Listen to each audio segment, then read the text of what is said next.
آقا یه دونه ضبط دینا رو داشتیم، سری لینوکس شرکت سابکو. این ضبط ها روی دناهای 1403 و یه سریشون نصبه. خب همانه روی دنا ضبط های مختلفی نصب میشه، برندهای هانسونگ یا سابکو یا برندهای مختلف دیگه.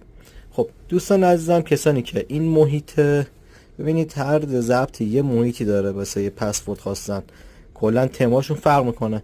کسانی که این محیط رو دارن رمز دستگاهشون 4 تا 0، تایید رو میزنیم. خب دستگاه میاد بالا. خب سری لینوکس سابکو واقعا کیفیت خیلی خوبی دارن. تلفن هوشمند یا همون کارپلی، اوتو اندروید و کارپلی بهش اضافه شده، بلوتوث تلفن بهش اضافه شده، دو البته هستش. خب بلوتوث تلفن، تلویزیون دیجیتال، یعنی شما میتونید روی این دستگاه گیرنده ببندید و شبکه‌های